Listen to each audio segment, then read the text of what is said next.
Olá, bom dia. No dia 25 de outubro de 2022, então 25 de outubro de 2022, estamos produzindo mais um vídeo para o nosso canal Guia dos Perplexos, aqui na subsérie O Ciclo dos Templários, em sequência ao vídeo anterior, e vamos começar agradecendo aos likes, agradecendo ao crescimento do nosso canal. Temos aumentado visualizações, temos aumentado inscritos, temos aumentado o tempo de visualização de cada vídeo. Então, isto o que nos interessa é levar a verdade ao maior número de pessoas possíveis. Bom, o que nós mostramos no vídeo anterior é a vida de um homem extraordinário chamado Godefroy de Bouillon. Admiração extrema que eu tenho por esse homem, que na verdade é a figura central do ciclo dos Templários, e que não aparece porque a gente, quando fala Templários, fala logo de Hugues de Payens. Hugues de Payens foi discípulo de Godefroy de Bouillon, Godofredo de Bouillon, tá? Então, no vídeo anterior, nós mostramos a importância, a altivez e a grandiosidade de um homem chamado Godofredo de Bouillon, rei de Jerusalém, participante da Cruzada dos Reis. Agora, lembro a vocês que, se vocês voltarem ao vídeo anterior, que se chama Um Rei para Jerusalém, vamos encontrar um quadro no qual Godofredo de Bouillon, em vez de ir diretamente para Jerusalém, para ser recebido lá pelo legado pontifício, ou seja, representante do Papa, curiosamente, ele vai para Constantinopla, ou seja, para o chefe do Império Bizantino, Aleixo I. Curiosamente, ao invés de Godofredo de Bouillon, como os outros nobres, irem para Constantinopla, para Jerusalém, cercar Jerusalém, ele vai para Bizâncio, vai para o chefe do Império Bizantino na época, Aleixo I, patriarca da Igreja Católica do Oriente. Isso é importantíssimo. Nós mostramos o quadro aqui a vocês, enfocamos bem o quadro. Aleixo levanta do seu trono para vir abraçar Godofredo. Godofredo está nos degraus que vão até o trono do monarca, e um pequeno grupo de nobres que ele já tinha recrutado, mas Hugues de Payens vai refazer esse grupo e está junto com ele. Por que Godofredo de Bouillon, ao invés de ir para Jerusalém, junto com Ricardo Coração de Leão e os irmãos dele, de Godofredo, que é Constâncio e Balduíno, por que é que ele vai para Constantinopla? Constantinopla, desde 1900 e qualquer coisa, 1996, eu acho, se tornou independente de Roma. O cisma de Fócio. Então, desde Fócio, há um cisma. A Igreja do Ocidente, Roma, passa a ser hostil à Igreja do Oriente, ortodoxa. Não esqueçamos isso. Olha, tudo isso é muito importante para entender os Templários. Ou seja, os Templários serão fiéis ao Papa, porque são súditos do rei de Roma. Desculpa, vou mais devagar, tá? Estou bastante apressado. Os Templários são súditos do rei da França, tanto Godofredo de Bouillon quanto Hugues de Payens. Portanto, são súditos do Papa de Roma.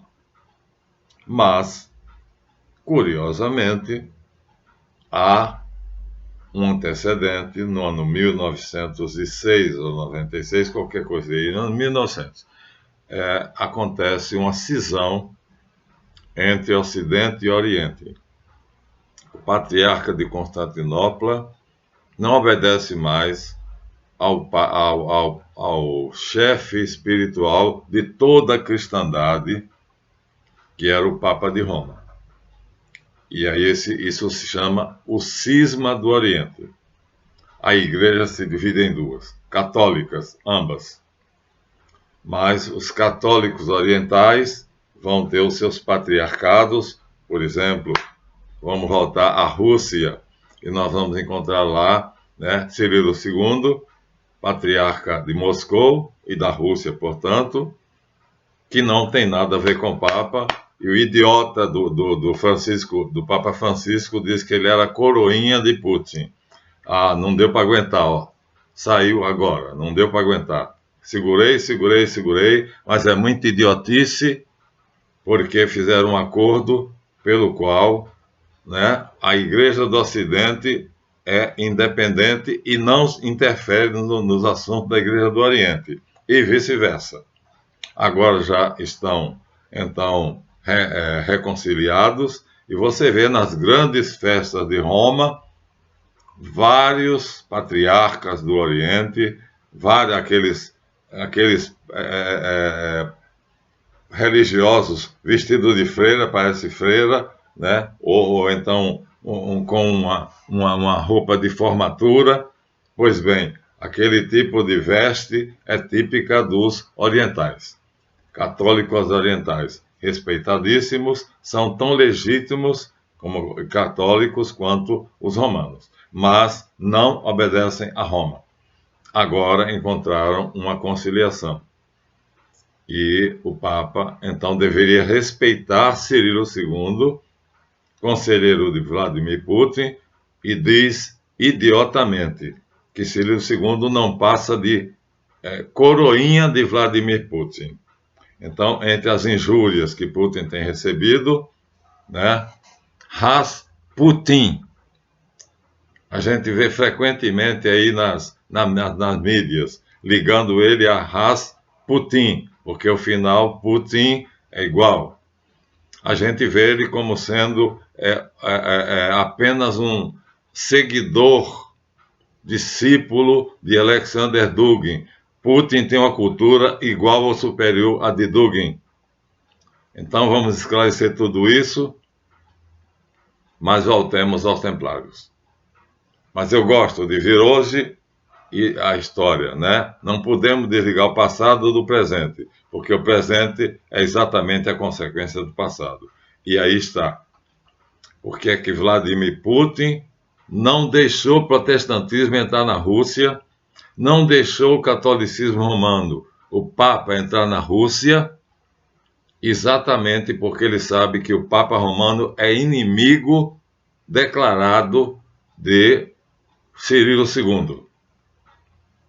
E, portanto, não apoia as ações de Vladimir Putin, pelo contrário, as contraria e diz que um país grande que invade um paísinho pequeno, um país poderoso militarmente que está invadindo um país que não é nada, não é quase nada. Agora, ele não vê o seguinte, né? Pelo lado de cá, da Rússia, né, Putin está cruzando as linhas da Ucrânia. Mas pelo lado de lá, da Europa, a quantidade de armamentos que está chegando na Ucrânia não está no gibi.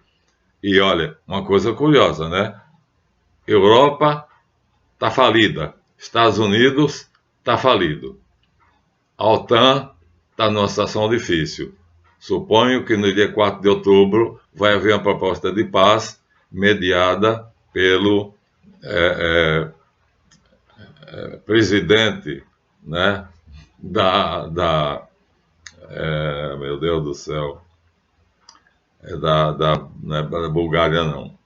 Então, vai haver um acordo de paz e, assim, talvez haja fim à guerra. Se o inverno não matar os europeus durante esse período. Mas os americanos estão vendendo combustível líquido ao quíntuplo do que eles compravam da Rússia. E Putin destruiu várias usinas termoelétricas da Ucrânia para a Ucrânia ficar, do território ucraniano, para a Ucrânia ficar no escuro, nos apagões. E ele avisou antes aos territórios que ele tinha conquistado. Então, a briga começa com a religião. Não se esquece, o homem pensa, o homem pensa como sente. Sente, vamos ver se eu lembro agora. Não, o homem pensa como sente, age como pensa e... Oh, meu Deus, esqueci. É a ligação que termina na fé. A fé é o início de tudo. Então, a crença determina as ações. As ações são guiadas pelo sentimento religioso.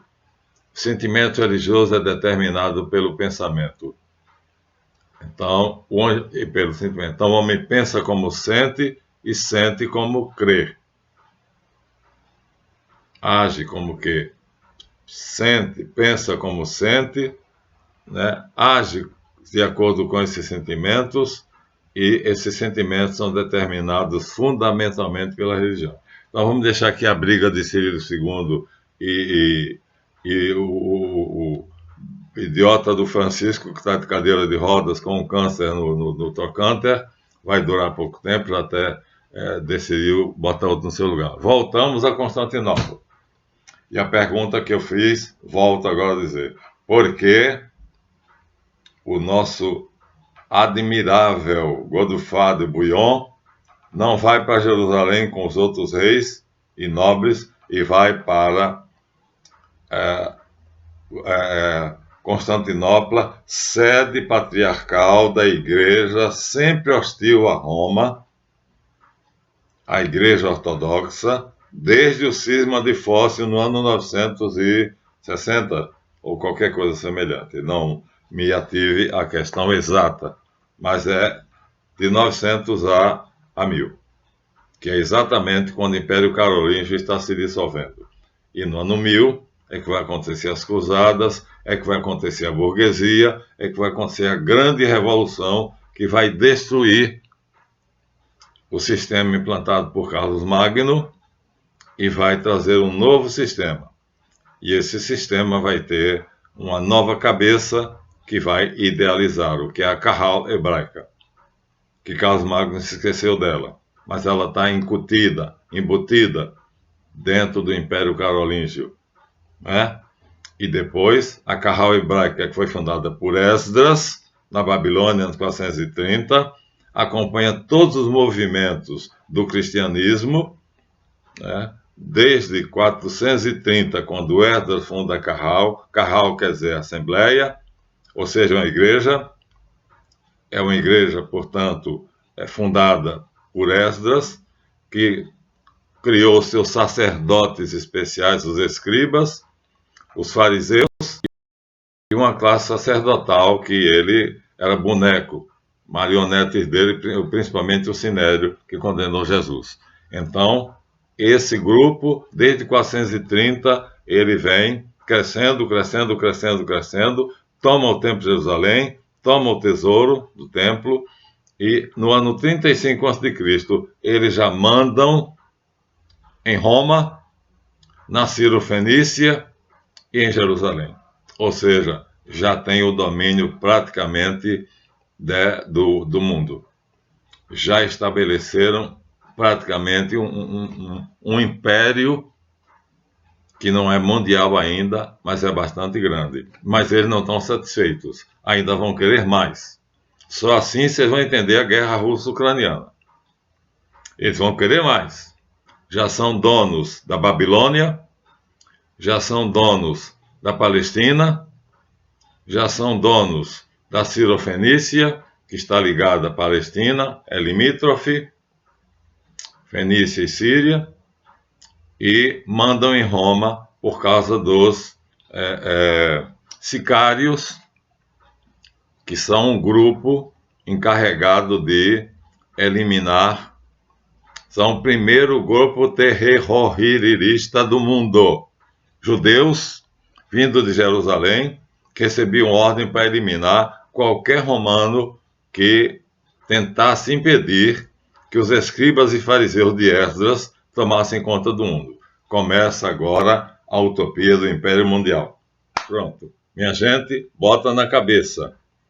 Quem teve a ideia foi Esdras, levita. Está lá no livro dele, na Bíblia. Primeiro e segundo livro de Crônicas, primeiro de Esdras, e tinha segundo, terceiro e quarto. Mas a igreja reduziu a primeiro livro de Esdras e primeiro livro de Neemias, Esdras e Neemias. Mas esse homem, um gênio, é diabólico. É o primeiro anticristo.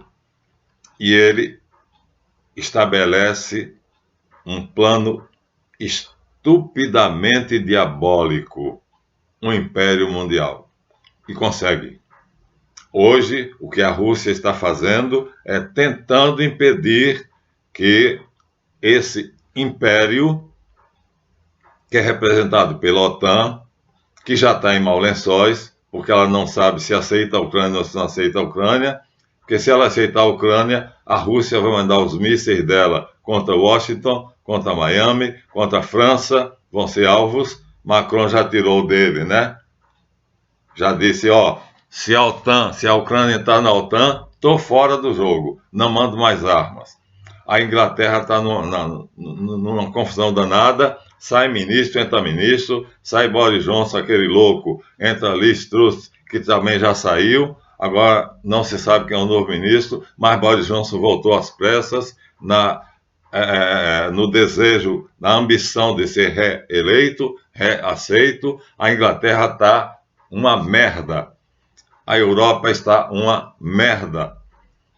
E aí a única pessoa equilibrada na França, portanto, é a que manda no parlamento. É, na verdade, representante de um partido que conseguiu a maioria do parlamento. Então, Macron não tem como governar, porque um presidente que tem só 20% de representação no parlamento não governa. E aí as propostas dele são tão idiotas quanto as propostas da Liz Truss, que queria aumentar os impostos, e aí a burguesia votou toda contra ela. Você volta impostos. Não. O povo, você diminui os impostos. Então, os burgueses, os comerciantes vão ficar bem. Mas acontece que esses impostos é que sustentam o governo. E o governo é quem sustenta as instituições, né, das quais o povo depende. Então, é um tiro no pé. Diminui os impostos, facilita os comerciantes, os industriários, mas não tem renda, o Estado não tem subsídios, o Tesouro Nacional da Inglaterra não tem dinheiro para sustentar as instituições que beneficiam o povo. E aí instituiu-se uma crise que está fazendo com que a Inglaterra se torne um inferno. O príncipe Charles agora já é chamado, segundo o último vídeo que eu vi, né, República Popular da Inglaterra. Rei da República Popular da Inglaterra. Então, assim está. Agora vocês veem, o livro, não estou dizendo nada meu, o livro que denuncia isto se chama The Grand Chessboard, escrito por Zbigniew Brzezinski, conselheiro presidencial de 5 presidentes. A denúncia era, se os Estados Unidos não invadirem e conquistarem a Rússia, portanto, nós não seremos mais o primeiro do mundo. A Rússia vai tomar conta do mundo. Isso é o resumo do livro. Vladimir Putin não é idiota, não ficou de braços cruzados. A melhor defesa é o ataque. E o ataque ele só poderia pela Ucrânia, porque os outros países todos são ligados à OTAN. Então, o que é que ele fez? Invadiu a Ucrânia. Era a única possibilidade dele ter um corredor que impedisse a OTAN de entrar para a Rússia. Porque a ideia era exatamente essa.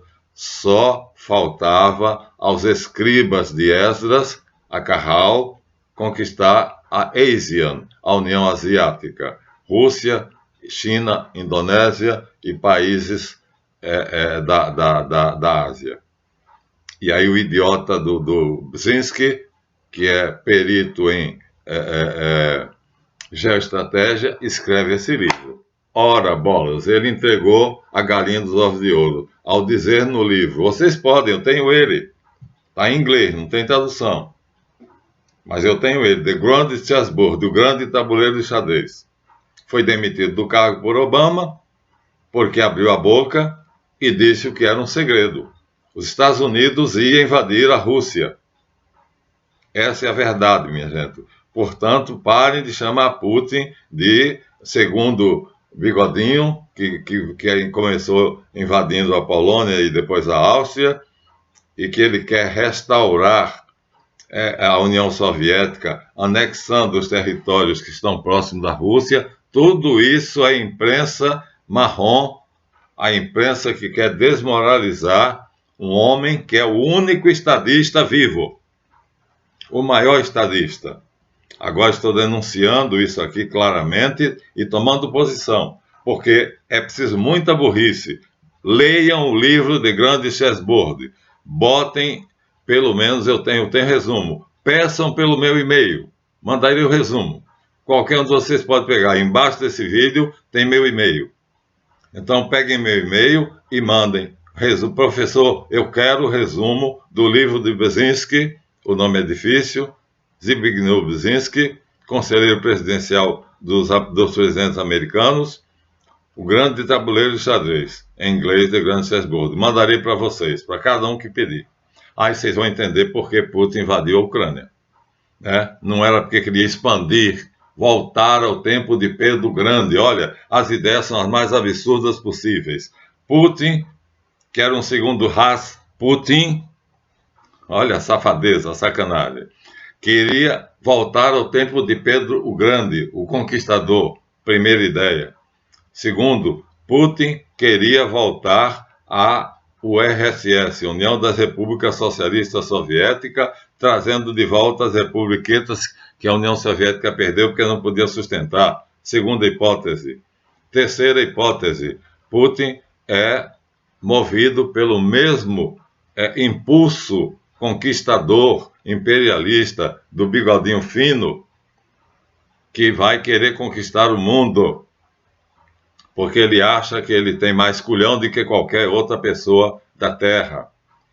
E nós sabemos que, na verdade, né, o primeiro-ministro da Rússia, Sergei Lavrov, disse em conferência pública, em declaração pública, que o bigodinho lá, né, que governou a Alemanha, o tal do líder, Heil, né, austríaco de nascimento, mas que botou a Alemanha no buraco, a declaração dele foi uma porrada na cabeça dos israelenses.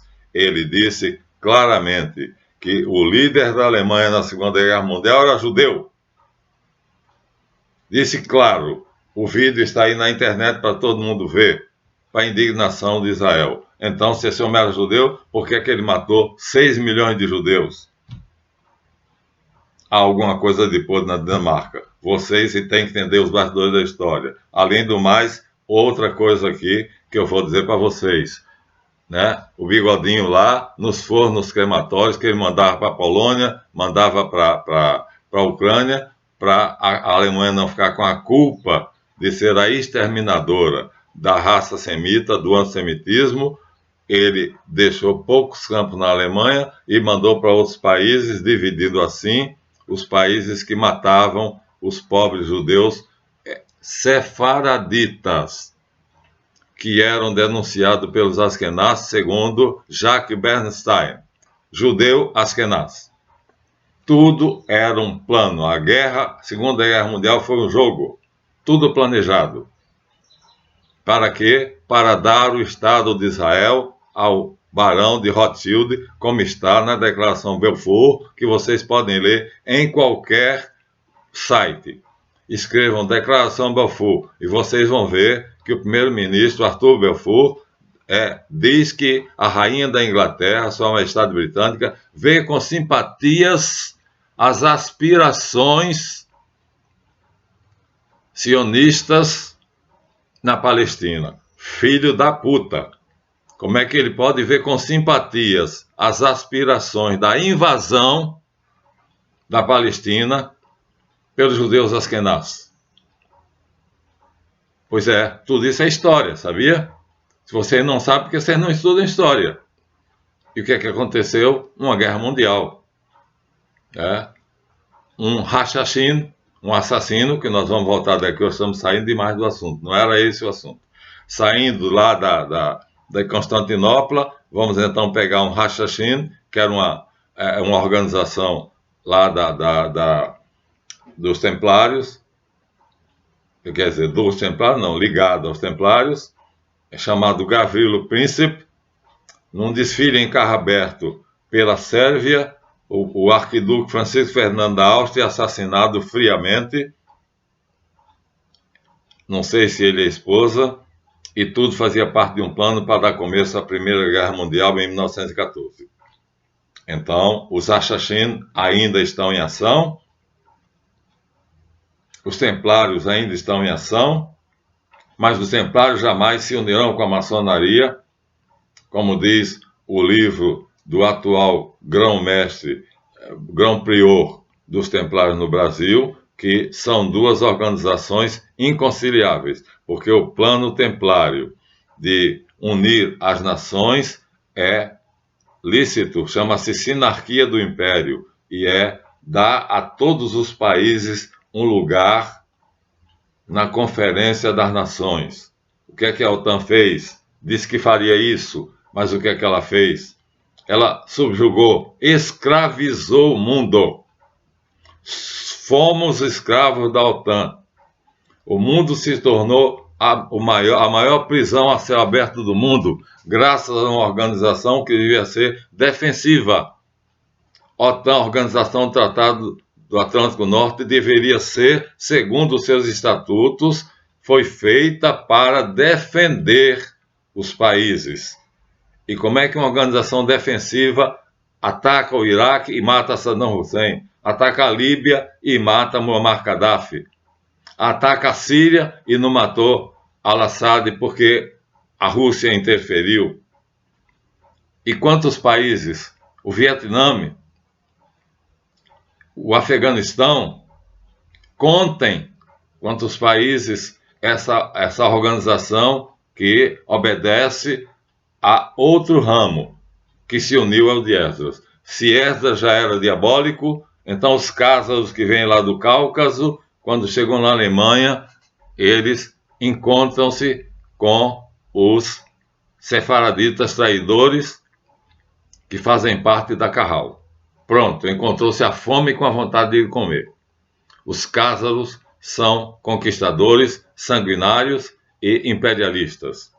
Eles jamais imaginariam que o império, a Tartária, aquele conjunto de tribos enormes que a Maria Pereira mostrou num vídeo lindo, que jamais se tornaria um império. E eles queriam um império. Então eles saem de lá dos montes Urais e vêm para do Cáucaso e vêm para a Europa, aproveitando a tolerância de Carlos Magno. E na Europa eles vão, não casualmente, porque são judeus convertidos, eles vão se transformar em amiguinhos dos membros da Carral hebraica. Ou seja, sefaraditas traidores que seguiram Esdras e crucificaram Jesus Cristo.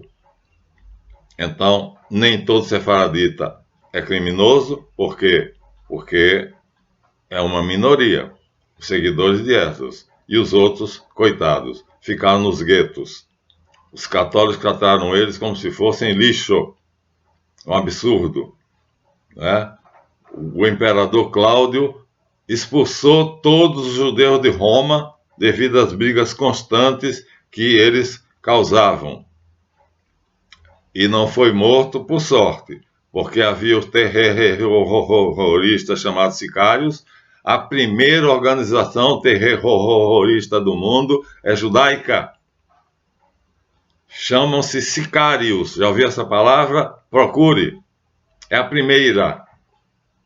Então, a invenção de matar inocentes que estão na frente de um plano que eu quero executar é uma ideia da cabeça de Esdras.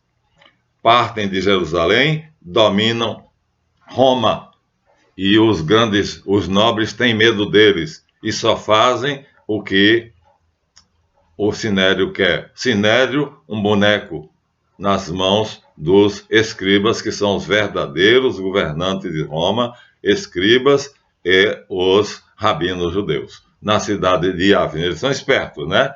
E saem de Jerusalém porque todo ataque vai para Jerusalém. Os atacantes, Nabucodonosor, Nabopolassar, eles dizem logo o que? Jerusalém. Então, o que é que os espertos fazem?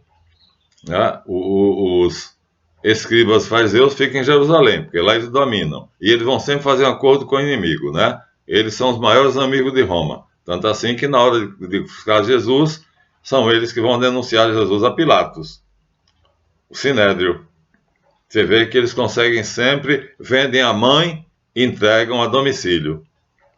Assim são os membros da Kahal, né, cuja ponta de lança é o Sinédrio, mas 72 idiotas, chefiado na época de Jesus por dois ambiciosos, chamados Anás e Caifás, que decretaram a morte de Jesus. No Talmud está dito injusta, porque pela lei de Moisés o homem não podia ser condenado à noite, julgado à noite, e Jesus está no Talmud como sendo o único caso em que essa lei foi quebrada. Jesus foi julgado à noite, depois das 6 horas, proibido, mas o Sinédrio fez um AI-5 e decretou que podia e pôde. Julgou Jesus, condenou à morte, e às 8h30 da manhã para 9h, Pilatos estava com a multidão no pátio da Torre Antônia, ele guardado pelos pretorianos, com medo daquele movimento que pedia a morte de Jesus de Nazaré. E ele não sabia por quê, ele estava por fora. Porque Jesus nunca se meteu com política. E a acusação era ele quer tornar-se rei. Assim, Esdras é o início, é o primeiro anticristo que funda a Kahal hebraica. E ele vai do ano 430 a.C., libertação do cativeiro da Babilônia por Ciro, até Jesus Cristo, que ele crucifica, ou seja, o sectário dele, e depois no ano 800 ele vai se encontrar com outros da mesma laia dele, farinha do mesmo saco, que são os cázaros, que vão tomar o nome de judeus askenaz. Judeus que não são judeus. Maria Pereira disse, muito bem, parabéns. Há judeus que são judeus e judeus que não são judeus. Então, os cázaros não são judeus. Chamam-se askenaz, e os sefaraditas, verdadeiros religiosos, têm ódio por eles porque eles são racistas. A obra de Jacques Bernstein é História de um judeu americano, jornalista, na Israel, racista, marxista, que imperialista. Então, quem quiser pode ler. Pronto, a minha indignação chegou ao fim e eu não falei o que eu queria. Juntei o material, está todo aqui. Em vez de falar de Ana Comneno, filha de Aleixo I, então chegamos aos 103 minutos. Esse vídeo foi apenas para dizer a quem não sabe o motivo da guerra russo-ucraniana. Se a Rússia não se defende, hoje estaria sendo mais um Estado engolido pela OTAN, que era, nominal e legalmente, um organismo defensivo. Porra, olhem para a história e vejam que defensivo é esse. A OTAN conquistou o mundo. A mando de quem? Da Kahal. Eu confundo Recal com Kahal. Recal não tem nada a ver. É o átrio do templo de Jerusalém. Kahal é que é a Assembleia. Então, ou Putin se movimentava, ou Putin seria engolido. E ele diz, a melhor defesa é o ataque. Assim está explicado. Se vocês quiserem, pesquisem, vocês vão encontrar o que eu encontrei. Porque se eu achei, vocês podem achar. Mas se não, se confiarem na minha palavra, aqui está. Ou Putin atacava, ou Putin ficava de braço cruzado e seria engolido pela OTAN, que deixa de ser um organismo defensivo, e esses estatutos são apenas pro forma, e ele se torna a maior força, um trator que vai devorando, destruindo tudo que está debaixo das suas lagartas, das suas malhas. E assim o mundo passa para o atlanticismo, como Dugin chama. Agora não. Agora parece que o atlanticismo vai cair. E aí vai imperar a Ordem dos Templários, que ainda estão ativos através dos seus novos chefes, ou seja, os grão-priores, que fizeram um acordo com o Papa, e a interdição, primeiro a condenação aos Templários foi suspensa, diz uma historiadora.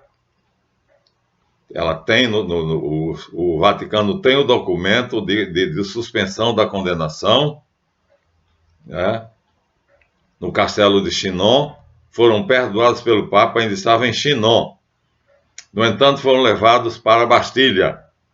Olha com o poder que tem a Carral.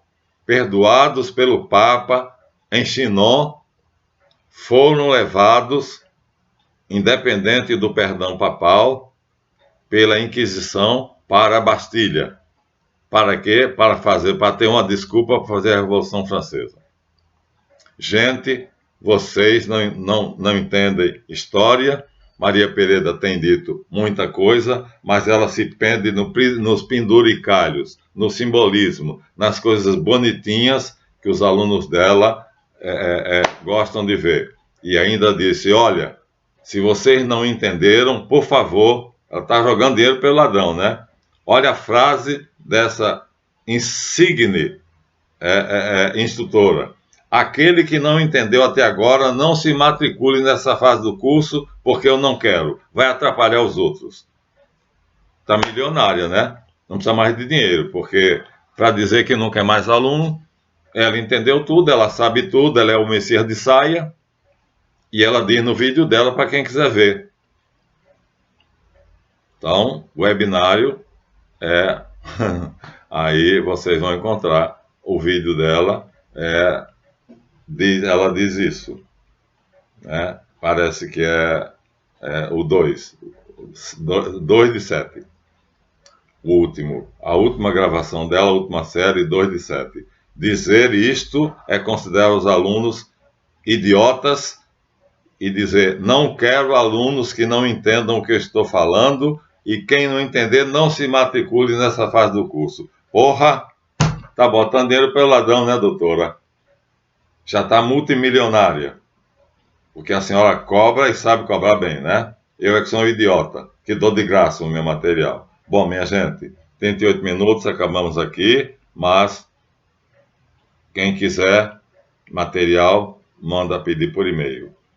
O assunto não era esse, era como é que Ana Comneno, filha de Aleixo I, é uma personagem importantíssima na história da criação dos Templários. Era esse o assunto. Fica para o próximo vídeo, porque eu desabafei. Estou satisfeito com o desabafo. E disse a verdade histórica que muita gente não sabe por causa dessa guerra de notícias. Guerra que eu não me deixo enganar, porque eu tenho os sites confiáveis. Até o próximo. Deem seu like se não deram.